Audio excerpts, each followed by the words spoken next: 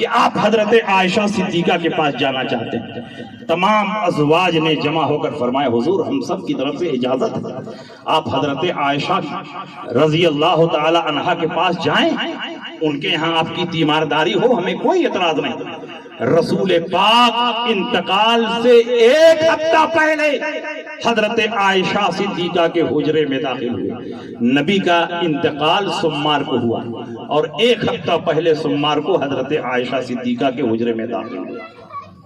بیماری کے عالم میں بھی نبی اکرم صلی اللہ علیہ وسلم مصلی امامت پر پہنچ کر امامت کرتے رہے، لیکن جب جمعرات کا دن آیا، عشاء کا وقت تھا، آپ کی حالت خراب ہوئی، بار بار آپ پر غشی بے ہوشی طاری ہونے لگی۔ حضور علیہ السلام ہوش میں آئے تو آپ نے فرمایا مجھے 7 مشق پانی سے غسل دو جس کی بندش نہ کھولی گئی ہو تاکہ غشی کا اثر دور ہو اور میں صحابہ کو کچھ وصیت اور نصیحت کر سکوں۔ 7 مشق پانی سے آپ کو غسل دیا گیا، غشی کا اثر دور ہوا، حضور علیہ السلام نے کچھ نصیحت اور وصیت فرمائی اور عشاء کی اذان ہو چکی تھی، جماعت کا انتظار ہو رہا تھا۔ حضور علیہ السلام اٹھنے کی کوشش فرماتے ہیں لیکن ضعف و نقاہت کی وجہ سے اٹھ نہ سکے، زمین پر لیٹ گئے۔ اللہ کے نبی نے فرمایا پھر پانی بہایا جائے، پانی بہایا گیا۔ حضور علیہ السلام ہوش میں آئے، پھر اٹھنے کی کوشش کرتے ہیں، اٹھ نہ سکے، بار بار اٹھنے کی کوشش کرتے رہے لیکن اٹھ نہ سکے اور جماعت میں تاخیر ہوتی رہی۔ تو حضور علیہ السلام نے فرمایا مرو ابا بکر فلیصلی بالناس، ابو بکر کو حکم دو کہ وہ لوگوں کی نماز پڑھائیں۔ وہاں علی بھی موجود ہیں، عبداللہ ابن عباس بھی موجود ہیں، حضرت عباس بھی موجود ہیں، لیکن نبی فرماتے ہیں ابو بکر کو حکم دو کہ لوگوں کی نماز پڑھائیں۔ حضرت عائشہ صدیقہ نے کہا یا رسول اللہ ان ابا بکر رجل رقیق اذا قام مقامک لا يستطيع ان يصلي بالناس۔ یا رسول اللہ ابو بکر نرم دل ہیں، رقیق القلب ہیں، آپ کی جگہ پر کھڑے ہوں گے تو نماز نہیں پڑھا پائیں گے، رونے لگیں گے، قرات پر قادر نہیں ہو پائیں گے، آپ کسی اور کو حکم دے دیں، عمر کو بھیج دیں۔ لیکن نبی نے فرمایا مرو ابا بکر فلیصلی بالناس، ابو بکر کو حکم دو لوگوں کی نماز پڑھائیں۔ حضرت عائشہ نے پھر یہی کہا، نبی نے جلال کے عالم میں فرمایا مری ابا بکر فلیصلی بالناس فإنکن صواحب یوسف، ابو بکر کو حکم دو لوگوں کی نماز پڑھائیں۔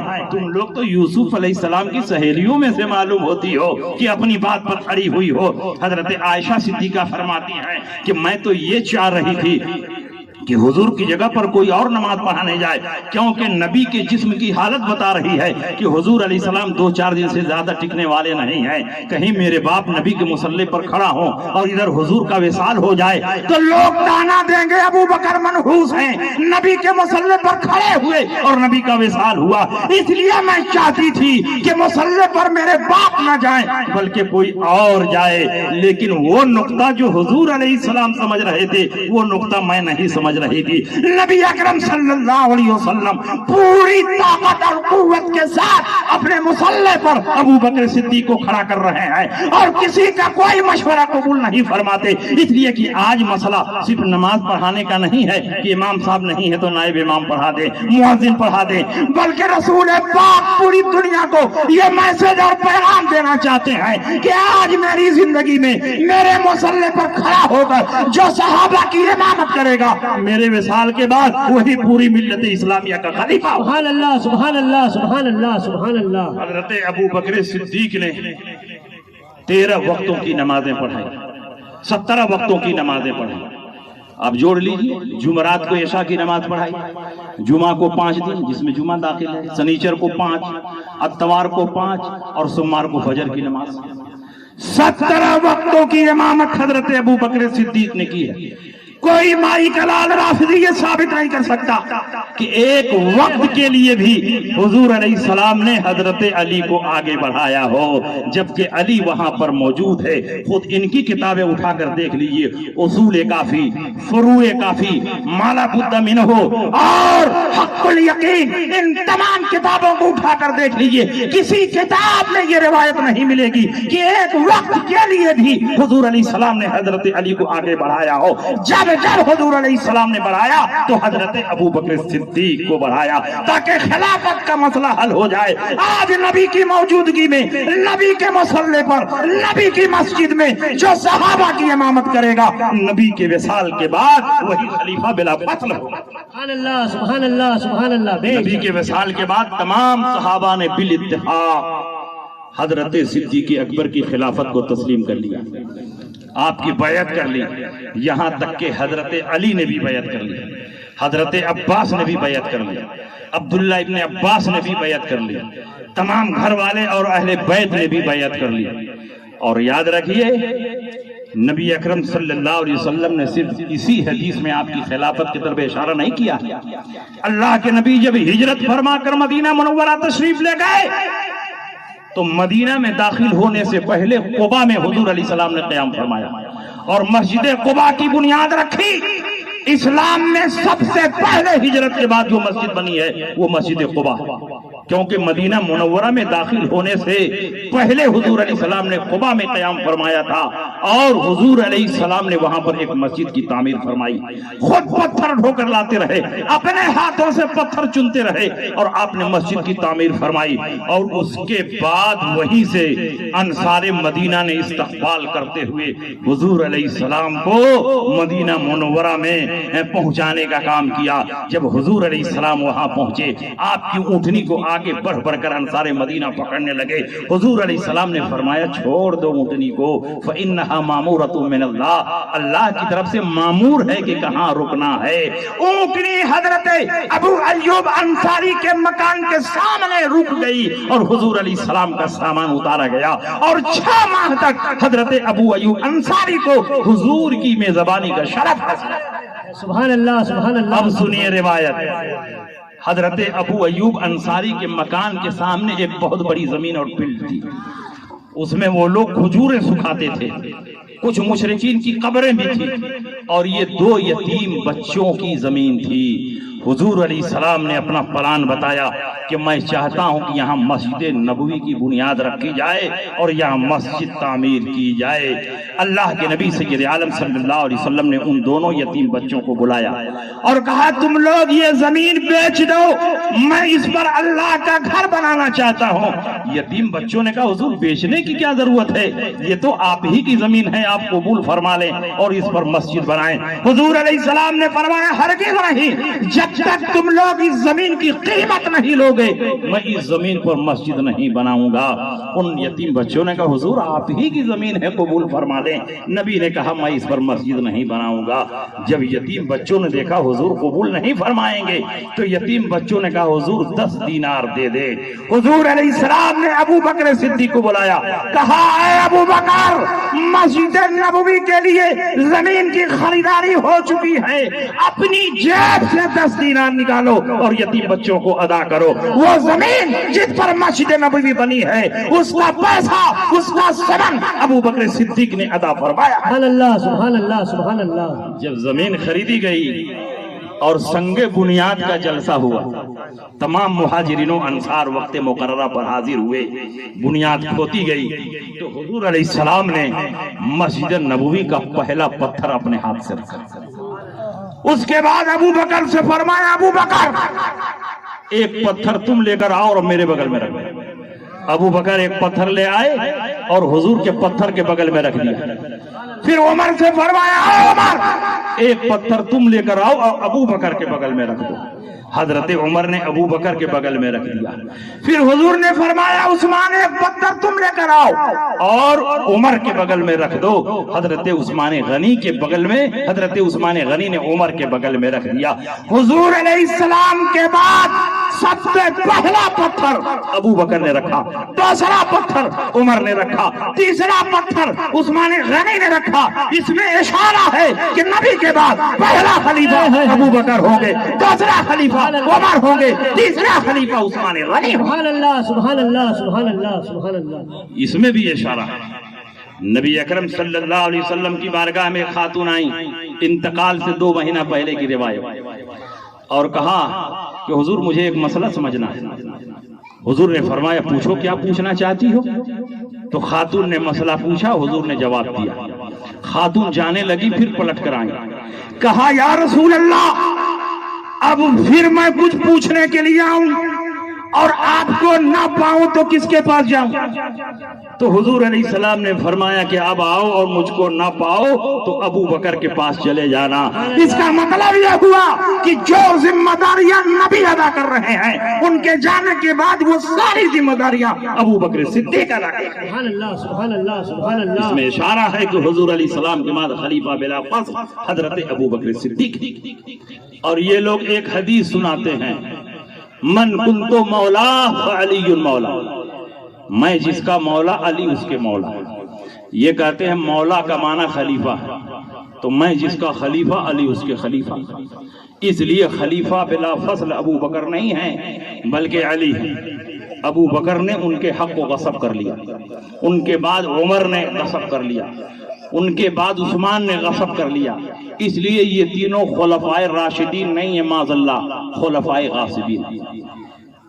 یہ حدیث پیش کرتے ہیں، نبی نے مقام غدیر میں ارشاد فرمایا تھا مولا علی کے فضائل اور مناقب بیان کرتے ہوئے، من کنتو مولا فعلی المولا، میں جس کا مولا علی اس کے مولا۔ تو مولا کا معنی صرف خلیفہ ہی نہیں ہوتا ہے، مولا کا معنی 1 درجن سے زیادہ ہوتا ہے۔ یہ مشترک لفظ ہے، اور مشترک لفظ میں جب تک کوئی خاص قرینہ موجود نہ ہو ایک معنی متعین نہیں ہو سکتا۔ مولا کا معنی مالک، مولا کا معنی سردار، مولا کا معنی آقا، مولا کا معنی انعام دینے والا، مولا کا معنی جس کو انعام دیا جائے، مولا کا معنی آزاد کرنے والا، مولا کا معنی جس کو آزاد کیا جائے، مولا کا معنی پڑوسی، مولا کا معنی شریک، مولا کا معنی تابعدار، مولا کا معنی داماد، مولا کا معنی کفیل، مولا کا معنی چچا، مولا کا معنی بھتیجا، مولا کا معنی بھانجا، مولا کا معنی تابعدار، مولا کا معنی مددگار، مولا کا معنی منتظم، مولا کا معنی مددگار۔ اس قسم کے 1 2 نہیں اور بھی بہت سے معانی ہیں۔ جب اتنا سارے معانی میں مولا کا لفظ مشترک ہے تو کسی ایک معنی کو بغیر قرینہ کے متعین کرنا یہ بددیانتی ہے۔ ہم جو مولا کا معنی بیان کر رہے ہیں اس کا قرینہ حدیث میں موجود ہے۔ سبحان اللہ سبحان اللہ۔ مولا کا معنی دوست، مولا کا معنی محبوب، یہ یہاں مراد ہے، کیونکہ یہ حدیث حضور نے کب ارشاد فرمایا۔ کسی بھی حدیث کو سمجھنے کے لیے اس کا بیک گراؤنڈ سمجھنا ضروری ہے۔ حضور علیہ السلام جب حجۃ الوداع سے فارغ ہو کر لوٹ رہے تھے تو مقام غدیر میں اللہ کے نبی نے لکڑی کا ممبر بنوایا اور اس ممبر پر سوار ہو کر اللہ کے نبی نے مولا علی کی فضیلت بیان کی۔ اور فضیلت بیان کرنے کی وجہ کیا پڑی؟ حضرت خالد بن ولید اور حضرت برید بن حصیب نے حضرت علی کرم اللہ تعالی وجہ الکریم پر اعتراض کیا تھا، حضرت علی سے اختلاف کیا تھا۔ ایک جنگ میں علی گئے ہوئے تھے مال غنیمت لانے کے لیے، اور مال غنیمت میں باندیاں بھی تھی، تو حضرت علی نے ایک باندی کے ساتھ ہم بستری کی۔ حضرت خالد ابن ولید نے اعتراض کیا، بریدہ ابن حصیب نے اعتراض کیا اور کہا مال غنیمت کی جب تک تقسیم نہ ہو جائے اس میں تصرف جائز نہیں ہے، اس لیے تم کو اس میں تصرف نہیں کرنا چاہیے۔ اور مولا علی کا اجتہاد یہ تھا کہ اہل بیت کا 5واں حصہ ہے اور ہم نے تو ایک ہی باندی میں تصرف کیا ہے، میرا حق اس سے زیادہ میں۔ اللہ کے نبی سید عالم صلی اللہ علیہ وسلم کی بارگاہ میں اطلاع پہنچی کہ 2 صحابی علی سے ناراض ہیں۔ اللہ کے نبی نے بلایا، اتبغضوا علیًا، کیا تم لوگ علی سے نفرت کرتے ہو؟ کیا تم لوگ علی سے ناراض ہو؟ انہوں نے کہا ہاں۔ کیوں؟ کہا مال غنیمت میں باندیاں بھی تھیں اور مال غنیمت کی تقسیم نہیں ہوئی تھی، اور حضرت علی نے ایک باندی میں تصرف کیا، اس لیے ہم نے اختلاف کیا اور جھگڑا کیا۔ حضور علیہ السلام نے فرمایا علی نے صرف ایک باندی میں تصرف کیا، علی کا اس سے زیادہ حق تھا، اور تم لوگ اتنی ہی بات پہ ناراض ہو گئے۔ مجھ سے محبت کرتے ہو اور علی سے نفرت کرتے ہو، ایسا ہو نہیں سکتا۔ جو میرا محبوب ہوگا وہ علی کا بھی محبوب ہوگا، جو میرا دوست ہوگا وہ علی کا بھی دوست ہوگا۔ اللہم والے من والا وعاد من عادا، اے اللہ اس سے محبت فرما جو علی سے محبت کرے، اس سے نفرت فرما جو علی سے نفرت کرے۔ تو یہاں تو خلافت کی بات دوستی نہیں چل رہی ہے، یہاں تو محبت اور نفرت کی بات چل رہی ہے۔ اس موقع پر اللہ کے نبی ارشاد فرماتے ہیں من کنت مولا فعلی المولا اللہم والے من والا وعادے من عادا، اے اللہ اس سے محبت فرما جو علی سے محبت کرے، اس سے نفرت فرما جو علی سے نفرت کرے۔ پتا چلا کہ اس مقام پر رسول پاک نے علی کی محبت کو بیان کیا ہے، علی کی دوستی کو بیان کیا ہے، علی کی خلافت کو بیان نہیں کیا۔ سبحان اللہ سبحان اللہ سبحان اللہ سبحان اگر اللہ مولا کا معنی ہر جگہ خلیفہ ہی لے لوگے، سبحان اللہ، مولا کا معنی ہر جگہ خلیفہ ہی لوگے تو بری طرح پھنس جاؤ گا۔ قرآن عظیم میں مولا کا اطلاق اللہ پر بھی ہوا ہے، واعف عنا واغفر لنا وارحمنا انت مولانا فانصرنا علی القوم الکافرین۔ انت مولانا کا کیا ترجمہ کرو گے؟ اے اللہ تو ہمارا خلیفہ ہے، معاذ اللہ، ایسا جو ترجمہ کرے گا وہ مسلمان رہ جائے گا۔ واعف عنا، اے اللہ ہمیں بخش دے، واغفر لنا وارحمنا، ہمیں معاف فرما دے، ہم پر رحم فرما، انت مولانا، تو مدد فرمانے والا ہے، فانصرنا علی القوم الکافرین، کافروں پر تو ہماری مدد فرما۔ اور دوسری جگہ قرآن میں فرمایا وَإِن تَوَلَّوْا فَاعْلَمُوا أَنَّ اللَّهَ مَوْلَاكُمْ نِعْمَ الْمَوْلَى وَنِعْمَ النَّصِيرُ۔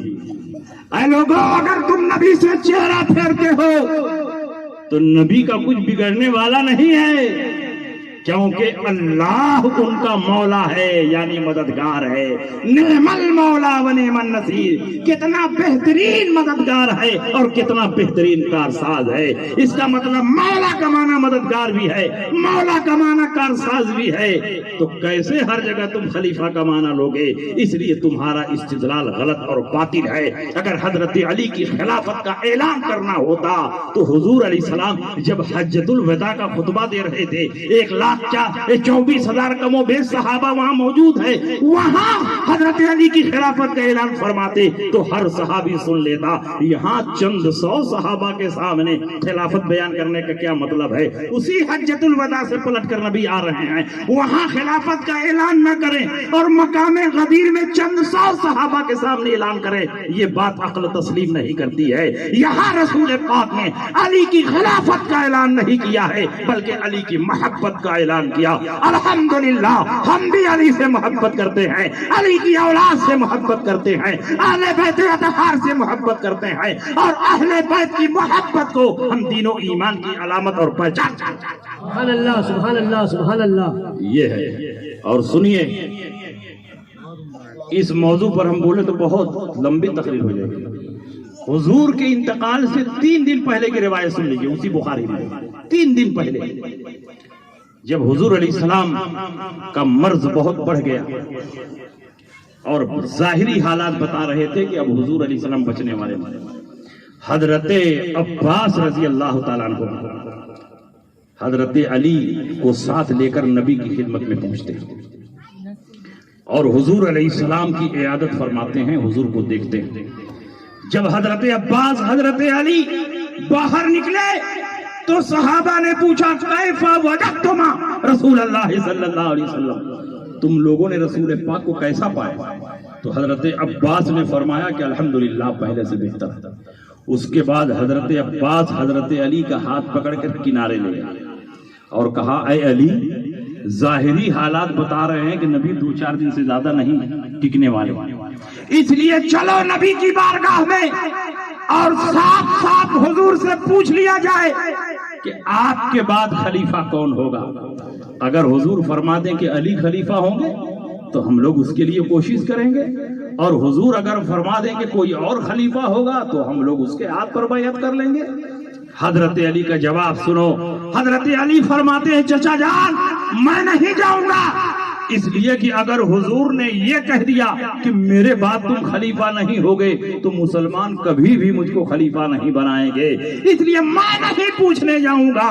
میں آپ سے سوال کرتا ہوں کہ اگر مقام غدیر میں رسول پاک نے حضرت علی کی خلافت کا اعلان کیا تھا تو علی کو تو معلوم ہونا چاہیے کہ میری خلافت کا اعلان ہو چکا ہے، حضرت عباس کو معلوم ہونا چاہیے میری خلافت کا اعلان ہونا چاہیے، پوچھنے کی کیا ضرورت؟ اور علی کو یہ جواب دینا چاہیے چاہیے کہ چچا جان پوچھنے کی کیا ضرورت؟ مقام غدیر میں رسول پاک نے جب میری خلافت کا اعلان کر دیا ہے تو کون صحابی ہے جو نبی کے اعلان کے بعد مخالفت کر سکتا ہے؟ لیکن علی فرماتے ہیں میں نہیں جاؤں گا. اگر نبی نے فرما دیا کہ میرے بعد تم خلیفہ نہیں ہوگے تو مسلمان کبھی مجھ کو خلیفہ نہیں بنائیں گے. بتاؤ مقام غدیر میں رسول پاک نے اگر علی کی خلافت کا اعلان کیا ہوتا تو گھر والوں کو معلوم ہونا چاہیے، لیکن گھر والوں کو معلوم نہیں ہے، اور ایران کے شیعوں کو معلوم ہو گیا، ہندوستان کے مولائیوں کو معلوم ہو گیا، تبرائیوں کو معلوم ہو گیا، گھر والوں کو معلوم نہیں ہوا. اس کا مطلب یہ ہے کہ مقام غدیر میں رسول پاک نے علی کی خلافت کا اعلان نہیں کیا تھا بلکہ علی کی محبت کا اعلان کیا.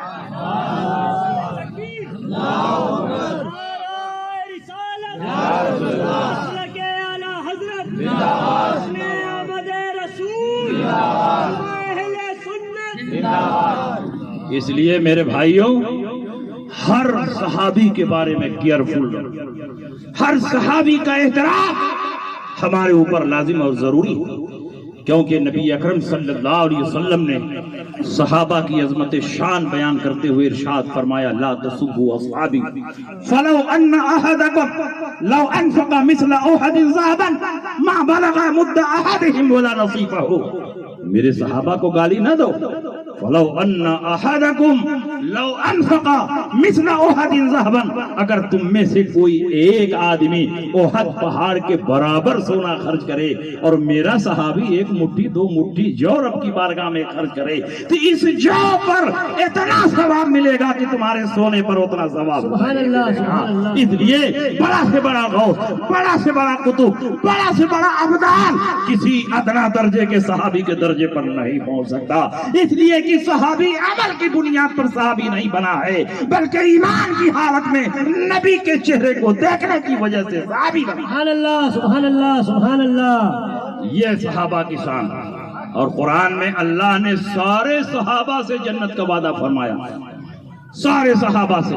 والسابقون الاولون من المهاجرين والانصار والذين اتبعوهم باحسان رضي الله عنهم ورضوا عنه، کہ وہ تمام صحابہ جو سابقین اولین میں سے ہیں اور وہ صحابہ کہ جو لوگ اخلاص کے ساتھ ان کی پیروی کرنے والے ہیں، یعنی بعد والے صحابہ ہیں اخلاص کے ساتھ پیروی کرنے والوں میں. بتاؤ امیر معاویہ ہیں کہ نہیں، حضرت سفیان ہیں کہ نہیں؟ یہ سارے کے سارے وہ صحابہ ہیں رضی اللہ عنہم ورضوا عنہ. اللہ ان سے راضی ہے اور یہ اللہ سے راضی ہے. دوسری جگہ اللہ فرماتا ہے لا یستوی منکم من انفق من قبل الفتح وقاتل اولئک اعظم درجة من الذین انفقوا من بعد وقاتلوا وکلا وعد اللہ الحسنى. وہ صحابہ جنہوں نے فتح مکہ سے پہلے جان و مال کی قربانی کی پیش کی، اور وہ صحابہ جنہوں نے فتح مکہ کے بعد جان و مال کی قربانی پیش کی. کیا دونوں برابر ہیں؟ نہیں، دونوں برابر نہیں ہیں، لیکن اس نقطے پر برابر ہیں. وَكُلًّا وَعَدَ اللَّهُ الْحُسْنَى. اللہ نے سارے صحابہ سے جنت کا وعدہ فرما لیا ہے. جب اللہ نے ہر صحابی سے جنت کا وعدہ فرمایا تو کسی صحابی کو جہنمی کہنا یہ غیر مسلم ہونے کی دلیل ہے، یہ کافر ہونے کی دلیل ہے. اللہ نے سارے صحابہ کو جب اپنی رضا کی سند عطا فرما دی ہے تو اس صحابی سے راضی نہ ہونا یہ بھی کافر ہونے کی دلیل ہے. اس لیے اللہ سارے صحابہ سے راضی ہے تو ہم بھی صحابہ سے راضی ہیں. اللہ سارے صحابہ کو جنتی فرما رہا ہے، ہم بھی سارے صحابہ کو جنتی مان رہے ہیں. اللہ نے سارے صحابہ کو فلاح یافتہ فرمایا ہے تو ہم بھی سارے صحابہ کو فلاح یافتہ مان رہے ہیں. سبحان اللہ سبحان اللہ. بے شک ہمارا عقیدہ وہی ہے جو قرآن نے ہمیں دیا، ہمارا عقیدہ وہی ہے جو حدیث رسول نے ہمیں دیا ہے. ہمارا کوئی الگ عقیدہ نہیں ہے بلکہ ہمارا عقیدہ کتاب و سنت سے مستنبط ہے. اور حضرت امیر معاویہ سبحان اللہ یہ تو حضور علیہ السلام کے رشتہ دار بھی ہیں، حضور علیہ السلام کے کاتب وحی بھی ہیں.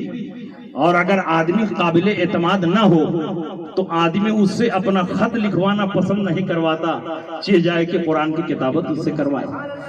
اللہ کے نبی نے قرآن عظیم کی کتابت ان سے کروائی، اور بادشاہوں اور ملوک کے نام جو خطوط لکھے وہ خطوط بھی حضرت امیر معاویہ سے لکھوائے. اگر ان پر اعتماد اور بھروسہ نہ ہوتا تو کتابت وحی کی ذمہ داری ان کے حوالے نہ فرماتے. حضرت امیر معاویہ مخلص صحابہ میں ہیں, ان کے ذریعے دین کا عظیم کام ہوا ہے. اسی لیے اللہ کے نبی نے ان کے بارے میں فرمایا اللہم اجعلہ ہادیا مہدیا وہد بہ الناس, اے اللہ امیر معاویہ کو ہادی بنا, مہدی بنا, اور ان کے ذریعے لوگوں کو ہدایت دے. جب نبی نے فرما دیا تو ہمارا تو ایمان ہے کہ نبی جو فرما دیں گے ہو جائے گا. نبی نے فرما دیا ہادی بنا, امیر معاویہ ہادی ہو گئے.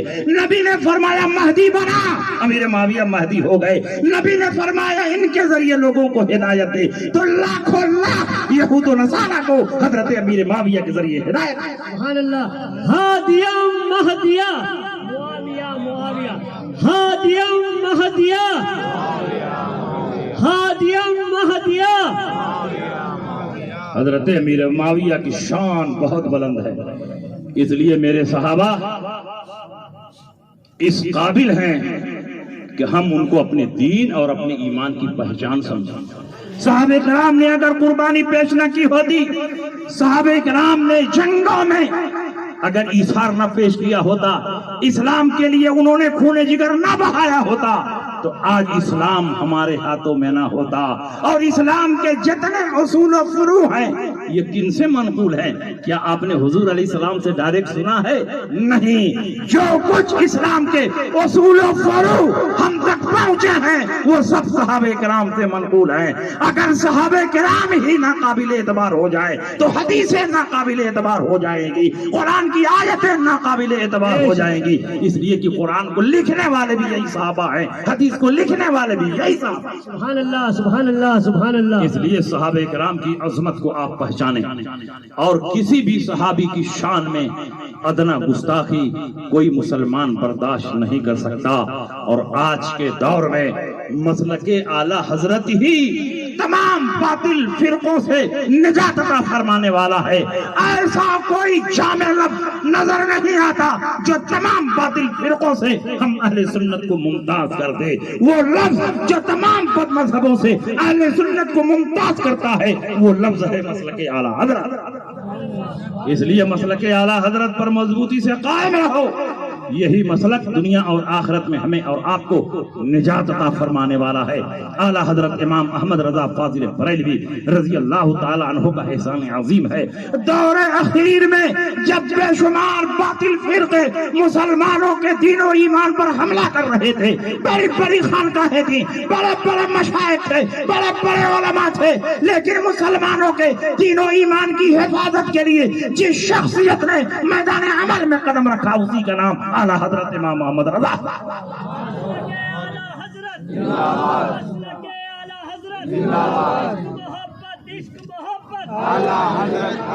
اور اعلی حضرت نے صرف وہابیوں کے رد میں 250 سے زیادہ کتابیں لکھی. ہندوستان میں رد وہابیہ کرنے والے اور بھی ہیں. علامہ فضل خیر آبادی نے بھی رد وہابیہ کیا, علامہ عبد القادر بدایونی نے بھی رد وہابیہ کیا ہے.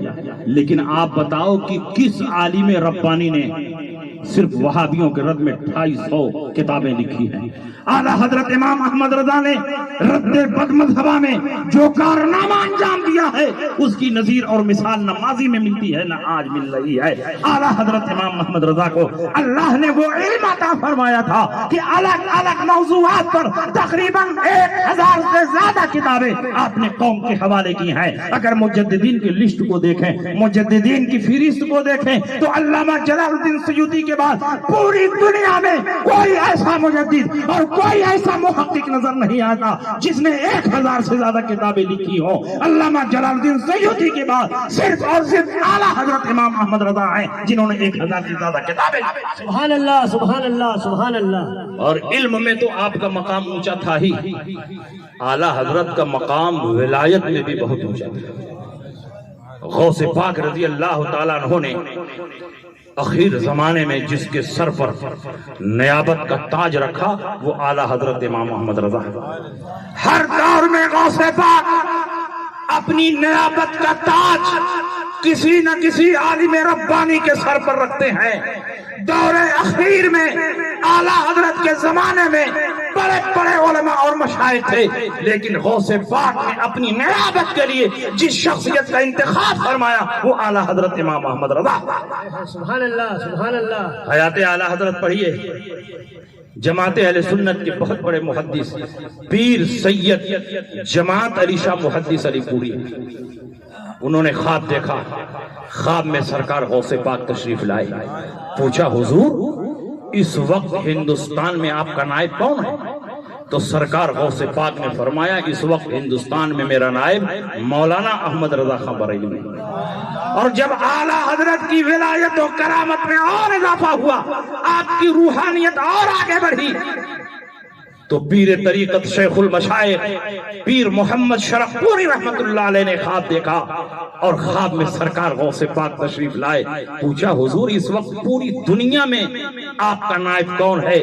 تو سرکار غوث پاک فرماتے ہیں اس وقت پوری دنیا میں میرا نائب مولانا احمد رضا خان بریلوی۔ سبحان اللہ سبحان ان کے اللہ۔ دل میں اعلیٰ حضرت کی ایسی عظمت پیدا ہوئی کہ شرف پور سے چل کر بریلی اعلیٰ حضرت امام احمد رضا کے مکان پر گئے، اعلیٰ حضرت بیٹھک میں گویا انہی کا انتظار کر رہے ہیں۔ جیسے ہی مکان پر پہنچے اعلیٰ حضرت کے رخ زیبا پر نظر پڑی، سلام کیا، مصافحہ کیا اور اعلیٰ حضرت کے ہاتھ کو چوم لیا، تو اعلیٰ حضرت نے پلٹ کر ان کے ہاتھ کو چوم لیا۔ انہوں نے کہا حضور میں نے تو اس لیے آپ کا ہاتھ چوما کہ آپ ہندوستان کے سب سے بڑے عالم ہیں، سب سے بڑے فقیہ ہیں، سب سے بڑے مفتی ہیں، آپ نے میرا ہاتھ کیوں چوم لیا؟ میں نے اپنا نام نہیں بتایا، میں نے اپنا تعارف نہیں کروایا، میری آپ سے کبھی ملاقات نہیں ہوئی ہے، آپ مجھ کو جانتے نہیں ہیں، آپ نے میرا ہاتھ کیوں چوم لیا؟ اعلیٰ حضرت امام احمد رضا فرماتے ہیں جو خواب میں سرکار غوث پاک کو دیکھ کر آ رہا ہو وہ اس لائق ہے کہ اس کا ہاتھ نہیں اس کا پاؤں بھی چوما جائے، اس لیے میں نے تمہارے سبحان اللہ ہاتھ کو سبحان اللہ سبحان اللہ سبحان اللہ سبحان اللہ سبحان اللہ۔ 4-5 دن تک اعلیٰ حضرت کے مہمان رہے، اور اعلیٰ حضرت ایسی شاندار مہمانی، ایسی ضیافت فرماتے، اتنی محبت فرماتے مہمانوں سے کہ جو آپ کا ایک بار مہمان ہو جاتا وہ زندگی بھر کے لیے آپ کی محبت کا اثر ہو جاتا۔ لوگ کہتے ہیں مزاج میں بڑی شدت تھی، بڑی گرمی تھی، یہ ساری شدت وہابیوں کے لیے تھی، دین کے دشمنوں کے لیے تھی، اپنوں کے لیے تو اعلیٰ حضرت شبنم کی طرح فہار بن کر برستے تھے، شفقت و محبت کی بارش بن کر برستے تھے۔ علامہ شرف پوری فرماتے ہیں 4-5 دن تک اعلیٰ حضرت کا مہمان رہا، ایسی ضیافت فرمائی، ایسی ضیافت فرمائی کہ میں دل ہی دل میں شرمندہ ہو جاتا کہ اتنا بڑا عالم میرا ہاتھ دھلوائے، اپنے ہاتھ سے کھانا لائے۔ اور جب پلٹ کر شرف پور پہنچے تو مجمع عام سے خطاب کرتے ہوئے فرمایا اے لوگوں میں بریلی شریف سے آ رہا ہوں، اعلیٰ حضرت امام احمد رضا سے مل کر آ رہا ہوں، میں نے دیکھا کہ ان کی بارگاہ میں ایک پردہ پڑا ہوا ہے اور پردے کے پیچھے سرکار غوث پاک تشریف فرما ہے، جو غوث پاک بتا رہے ہیں وہی احمد رضا لکھ رہے ہیں، وہی احمد رضا بول رہے ہیں، زبان احمد رضا کی ہے لیکن باتیں غوث پاک۔ سبحان اللہ سبحان اللہ سبحان اللہ سبحان اللہ۔ اور یاد رکھیے بزرگوں کا فیضان اسی وقت ملتا ہے جب بزرگوں کی محبت میں اپنے آپ کو فنا کر دیا جائے۔ صرف نام لینے سے بزرگوں کا فیضان نہیں ملتا، اعلیٰ حضرت نے غوث پاک کی نسبت پر اپنے وجود کو فنا کر دیا اور ان کی بارگاہ میں اس قدر حقیر بنا کر پیش کیا کہ اس کی نظیر اور مثال کہیں نہیں آپ کو ملے گی۔ اعلیٰ حضرت امام احمد رضا فاضل بریلوی رضی اللہ تعالیٰ عنہ اپنی ہر خوبی اور اپنے ہر کمال کو غوث پاک کا کمال سمجھتے تھے۔ ایک آخری بات عرض کر کے رخصت ہو جاؤں، اعلیٰ حضرت کا کیا مقام اور مرتبہ تھا۔ جب حضور محدث اعظم کچھوچھوی رحمت اللہ علیہ جو جماعت اہل سنت کے جید عالم ہیں، محدث ہیں، مناظر ہیں، جب مدرسے سے فارغ ہو گئے اور گھر والوں نے یہ فیصلہ کیا کہ ان کو بڑا مناظر بنانا ہے، ان کو بڑا مفتی بنانا ہے، اور مناظر اور مفتی بننے کے لیے کسی بڑے مناظر اور مفتی کی بارگاہ میں ٹریننگ حاصل کرنی پڑتی ہے، صرف کتابیں پڑھ کر نہ کوئی مناظرہ کر سکتا ہے نہ فتویٰ لکھ سکتا ہے۔ جس طرح ڈاکٹر صرف کتابیں پڑھ کر ڈاکٹری نہیں کر سکتا، جب تک کسی ماہر ڈاکٹر کی نگرانی میں کئی سال پریکٹس نہ کرے وہ اس کی باریکیوں کو نہیں سمجھ سکتا۔ گھر والوں نے دیکھا کہ پورے ہندوستان کے سب سے بڑے عالم اور مناظر اور مفتی اعلیٰ حضرت امام احمد رضا ہیں، کیوں نہ انہی کی بارگاہ میں بچے کو پیش کیا جائے، وہی اس بچے کو ہیرے کی طرح سنوارے۔